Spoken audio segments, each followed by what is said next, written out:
సీతంపేట నుండి.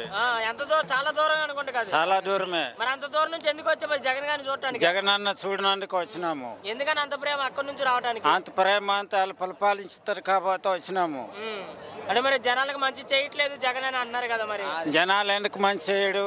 జగన్ అన్న వచ్చి రావడమే అన్ని బాగా చేస్తున్నారు. మీకేం మంచి చేశారు జగన్ గారు? పథకాలు మీకేమైనా వచ్చినాయా? అన్ని పథకాలు వచ్చేస్తున్నాయి. మరి పథకాలు పెట్టడం వల్ల ప్రజలు సోమరిపోతు చేస్తున్నాడు జగన్ అని అన్నారు కదా. వాళ్ళు డబ్బులు తీసుకోపోయినా అలాగే అంటాడు, తీసుకుని తినేసి అలాగే అంటారు. కానీ మనము సేవ చేసింది జగన్ అన్న అన్ని పరిపాలించుతుంది, లైట్ బోర్వెల్ చేస్తుంది, సేవ తీస్తుంది, అన్ని మరి కిసిని ఇస్తుంది, అన్ని ఇస్తున్నారు. మరి ఈ పథకాలన్నీ బటన్ నొక్కుతున్నారే తప్ప ఖాతాల్లోకి డబ్బులు రావట్లేదు అంటున్నారు కదా, నిజమేనా? కొందరు అలాగే అంటారు, తీసేసి డబ్బులు మరి రాదు అనేసి అంటారు, తినేసుకుని అలాగే అంత చేపిస్తాడు. చాలా మంది వచ్చినాయి కూడా రావట్లేదు అన్నారు అంటున్నారు. టీడీపీ ఉన్నప్పుడు వాళ్ళు ఏది చూసినాడు? ఏది చూడలేదు, ఏ కియమి ఇవ్వలేదు. ఇల్లు పథకాలు కూడా ఇవ్వలేదు. పునాది టీడీపీ చంద్రబాబు నాయుడు ఉన్నప్పుడు పునాది వేసేసి బిల్లు కూడా ఇవ్వలేదు. ఇప్పటికే అలాగే తుంగిపోయింది. ఆ ఇల్లులు అలాగే ఉండే. ఈ జగనన్న రావడము ఎంతన 70,000 పునాది బిల్లుకి 70,000కి ఇస్తున్నారు. ఎంతన పునాది లేపేస్తున్నారు. ఇప్పటికి పెన్షన్ కి 3,000 ఇస్తున్నారు. ఇప్పుడు జగనన్నకి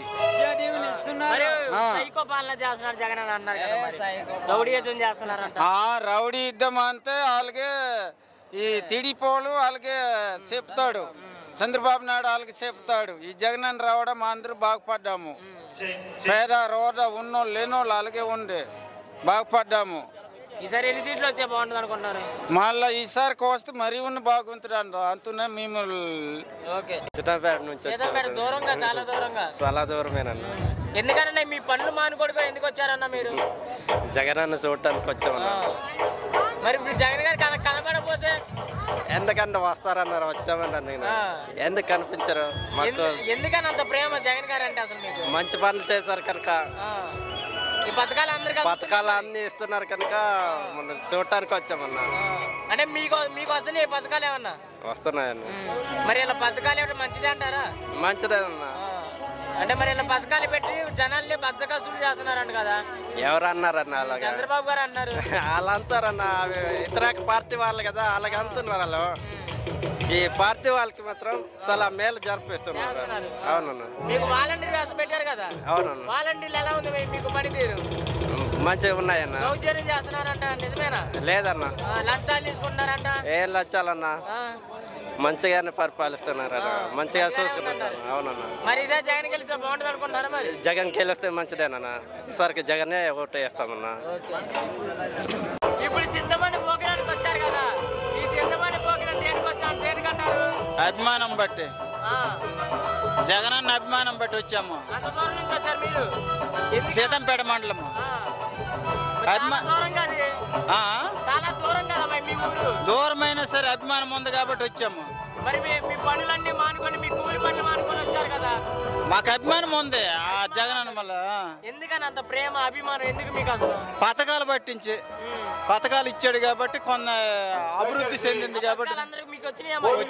మరి అందరికి రావట్లేదు అంటారు కదా. ఎందుకు రావట్లేదు? ఎవరు చెప్పారు రావట్లేదు అని? అందరికీ తెలుసు వచ్చినవని. తింటుంటారు, లేవంతుంటారు. మరి పథకాలు పెట్టడం మంచిదే.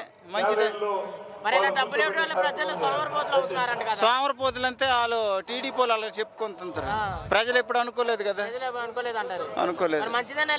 మంచిదే. మరి మీకు వాలంటీర్ వ్యవస్థ పెట్టారు కదా. వాలంటీర్ ఇంకా మంచిదే. మరి వాలంటీర్ అనవసరం పెట్టారు. వాళ్ళు లంచాలు తీసుకుంటారంట కదా. ఎవరు తీసుకుంటుంటారు లంచాలు? వాలంటీర్లు లంచాలు తీసుకొని వాళ్ళకి ఎందుకు విధానము? మీ దగ్గర ఎప్పుడు తీసుకోలేదు. మరి మీ ఎమ్మెల్యే గారు మంచిగా చూసుకుంటారా? మంచిగా చూస్తాను. మీ ఎమ్మెల్యే గారు గెలుస్తారా? మరి గెలుస్తారు. వైజాగ్లో సిద్ధమనే ప్రోగ్రాం పెట్టారు కదా, దీని ఉద్దేశం ఏంటి? సిద్ధం అనే ఈ ప్రోగ్రాం ఈరోజు పరిస్థితిని బట్టి చూస్తే ఒకవైపు చంద్రబాబు నాయుడు తన కొడుకైనటువంటి లోకేష్, అదేవిధంగా ఆయనకి దత్తపుత్రుడైనటువంటి పవన్ కళ్యాణ్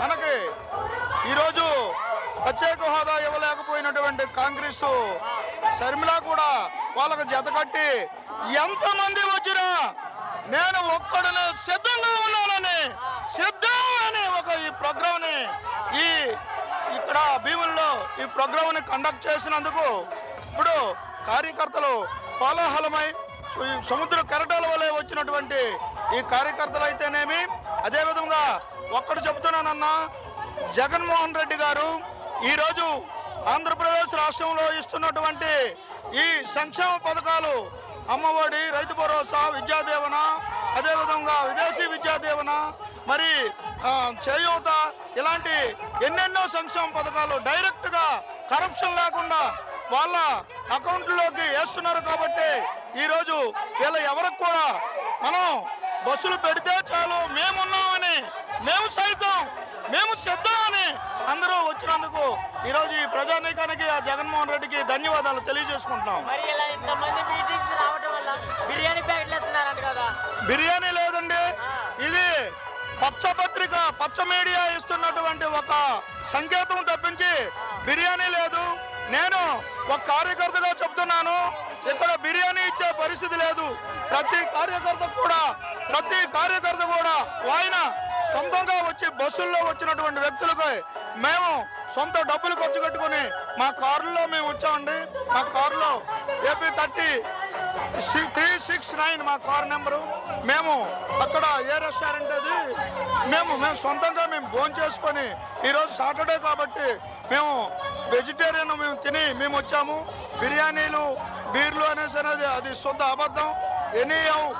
ఈరోజు బీర్ ఇచ్చినా, బిర్యానీ ఇచ్చినా జనాలు వచ్చే కార్యక్రమం అనేసి అంటే అది ఒక పవన్ కళ్యాణ్కి, చంద్రబాబు నాయుడికి ఈ బీరు, బిర్యానీ తప్పించి జనాలు అనేది జగనానికి సాధ్యమని నిరూపణ అవుతుందండి.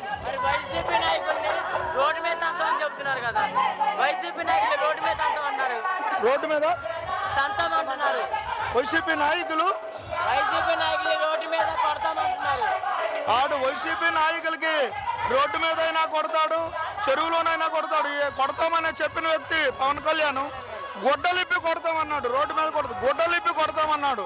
లాస్ట్కి ఈ ఆంధ్రప్రదేశ్ ప్రజానీకం ఆ పవన్ కళ్యాణ్కి గుడ్డలిప్పి ఈడ్చి రోడ్డు మీద కొట్టే రోజులు ఇంకొక 70 రోజులు టైం చూసినట్లుకుంటే అటు గాజువాకమని, ఇటు భీమవరమైన ఆయన గొడ్డలిప్పి కొట్టారు, రోడ్డు మీద ఈడ్చి కొట్టారు.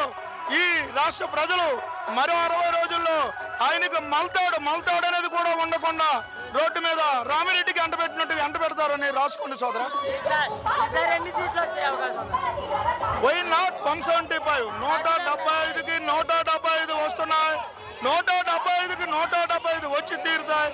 మీరు రాసుకోండి. 175కి ఒక్క సీటు కూడా తగ్గదని మేము రుజువు చేసుకుంటాం.